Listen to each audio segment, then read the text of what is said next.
Hello friends, स्वागत है आपका आपके अपने चैनल बायोग्राफी ऑफ लीजेंड्स में। मैं मुस्कान शेखावत एक बार फिर से हाजिर हूँ आपके सामने। आज मैं आप लोगों के लिए लेकर आई हूँ गांधी जी की बायोग्राफी। गांधी जी पूरे एक युग का नेतृत्व करते हैं जिसे हम गांधी युग कहते हैं। गांधी जी को पूरी तरह समझने के लिए मैंने इस बायोग्राफी को 2 पार्ट में डिवाइड किया है। ये फर्स्ट पार्ट है, इसमें मैंने गांधी जी के जन्म, शिक्षा और भारतीय राजनीति में प्रवेश करने से पहले यानी कि 1915 से पहले के बारे में हम अध्ययन करेंगे।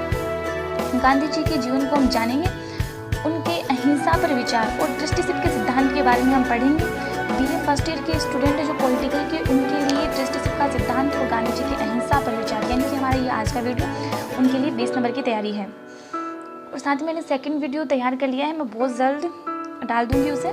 तो हम शुरू करते हैं गांधी जी की बायोग्राफी। अपने दोष हम देखना नहीं चाहते और दूसरों के दोष हम देखने में हमें मज़ा आता है, और इसी आदत से बहुत सारे दुख पैदा होते हैं, ये गांधी जी का कहना था। मोहनदास करमचंद गांधी गांधी जी का पूरा नाम था। गांधी जी का जन्म 2 अक्टूबर 1869 को हुआ था। आज पूरे विश्व में गांधी जी के जन्म दिवस को अहिंसा दिवस के रूप में मनाया जाता है। गांधी जी का जन्म स्थान गुजरात राज्य में पोरबंदर काठियावाड़ है। उनकी माता का नाम पुतलीबाई, उनके पिता का नाम करमचंद गांधी, उनकी पत्नी का नाम कस्तूरबा गांधी। उनकी मृत्यु 30 जनवरी 1948 को हुई थी। गांधी जी की प्रारंभिक शिक्षा पोरबंदर और राजकोट में हुई। गांधी जी ने भावनगर के श्यामलदास कॉलेज में दाखिला लिया, परंतु स्वास्थ्य खराब होने के कारण छोड़ दिया। 1883 ईस्वी में गांधी जी का विवाह कस्तूरबा से हुआ। सन 1885 ईस्वी में गांधी जी के पिताजी की मृत्यु हो गई। सन 1888 ईस्वी में गांधी जी बैरिस्टर की पढ़ाई करने के लिए लंदन पहुंचे। गांधी जी के 4 पुत्र थे, हीरालाल, मणिलाल, देवदास और रामदास। सन 1891 में गांधी जी ने अपनी माता की मृत्यु के पश्चात वो हिंदुस्तान लौटे। सन 1893 में वो एक निजी फर्म के वकील नियुक्त होकर दक्षिण अफ्रीका पहुंचे। दक्षिण अफ्रीका में गांधी जी ने भारतीयों पर अत्याचार होते हुए देखे, तो दक्षिण अफ्रीका में उन्होंने भारतीय नागरिकों के अधिकारों के लिए सत्याग्रह और आंदोलन चलाए। गांधी जी के अहिंसा संबंधित विचार। गांधी जी के अहिंसा पे क्या विचार है दोस्तों, वो देखते हैं कि गांधी जी ने अहिंसा तथा सत्य को एक सिक्के के 2 पहलू माना है, अर्थात केवल अहिंसक व्यक्ति ही सत्य का पालन कर सकता है। मनुष्य स्वभाव से अहिंसा प्रिय होता है, लेकिन परिस्थितियां उसे हिंसक बना देती हैं, ये गांधी जी कहते थे। गांधी जी के शब्दों में अहिंसा का क्या अर्थ है, जो हम देखते हैं कि मन, वचन, कर्म से किसी को कष्ट ना पहुंचाना, ये नैतिक शक्ति के द्वारा विरोधी के हृदय में परिवर्तन पर बल देती है।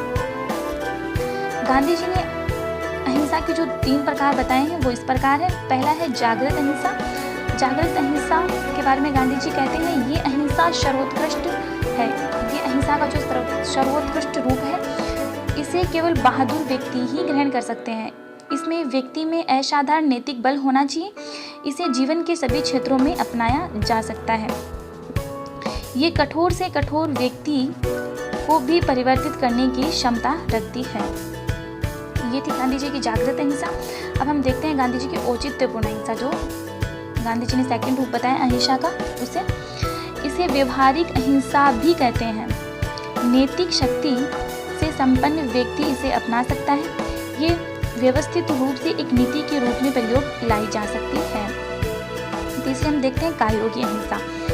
कायरों की अहिंसा के बारे में गांधी जी कहते हैं कि ये अहिंसा का निकृष्ट रूप है, जिसे कायर व्यक्ति अपनी रक्षा के लिए अपनाते हैं। ये कायर व्यक्ति अपनी रक्षा के लिए इस प्रकार अपनाते हैं कि कोई युद्ध से डर रहा है तो कहता है कि मैं अहिंसक हूँ, इसलिए मैं युद्ध नहीं करूँगा, तो उसे उन कायरों की अहिंसा कहेंगे। कायरता और अहिंसा एक साथ नहीं रह सकती। गांधी जी ने कहा है कि यदि मुझे कायरों की अहिंसा और हिंसा में से किसी को चुनना पड़े तो मैं हिंसा को चुनूंगा। ये गांधी जी कहते हैं कि कायरों की अहिंसा से अच्छा है कि मैं हिंसा को चुनूं, क्योंकि कायरों की हिंसा कोई अहिंसा नहीं है। गांधी जी के सत्याग्रह संबंधित विचार। सत्याग्रह के संबंध में गांधी जी के विचार हम देखते हैं कि गांधी जी अहिंसा और सत्य के विचारों को व्यवहारिक रूप प्रदान करने के लिए राजनीति क्षेत्र में जिस कार्य पद्धति को अपनाया वह सत्याग्रह पर आधारित है। सत्याग्रह से आशय है कि सत्य के मार्ग पर चलने के लिए आग्रह करना। सत्याग्रही व्यक्ति कभी भी अपने उद्देश्य की पूर्ति के लिए छल, कपट, झूठ एवं हिंसा का सहारा नहीं लेता। अब हम देखते हैं गांधी जी का प्रन्यास सिद्धांत यानी कि दृष्टिसिद्ध का सिद्धांत। गांधी जी के आर्थिक विचारों के समूह को प्रन्यास कहा जाता है। गांधी जी का विचार था कि व्यक्ति को अपनी न्यूनतम आवश्यकताएं ही पूरी करनी चाहिए, अनावश्यक रूप से संपत्ति का संग्रह नहीं करना चाहिए। गांधी जी कहते थे कि हमें जितनी आवश्यकता हो हमें उतनी ही संपत्ति का संग्रह करना चाहिए, हमें उतनी ही चीज़ें अपने पास रखनी चाहिए, बाकी हमें समाज के कल्याण के लिए छोड़ देनी चाहिए। गांधी जी का कहना था कि व्यक्ति को अपनी न्यूनतम आवश्यकता पूरी होने पर बची हुई संपत्ति को समाज की धरोहर समझना चाहिए। आवश्यकता से अधिक संपत्ति को समाज के कल्याण के लिए संस्था को सौंप देना चाहिए। आर्थिक समानता स्थापित करने के लिए गांधी जी ने प्रन्यास सिद्धांत का प्रतिपादन किया।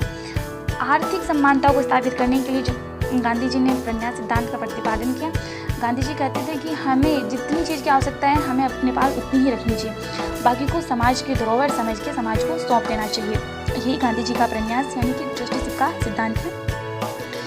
औद्योगिकरण का विरोध। गांधी जी ने प्रन्यास सिद्धांत के थ्रू जो औद्योगिकरण का विरोध किया, उन्होंने कहा कि औद्योगिकरण से क्या होता है कि संपत्ति जो है किसी एक समाज, एक तबके या एक वर्ग के पास ही सीमित होकर रह जाती है।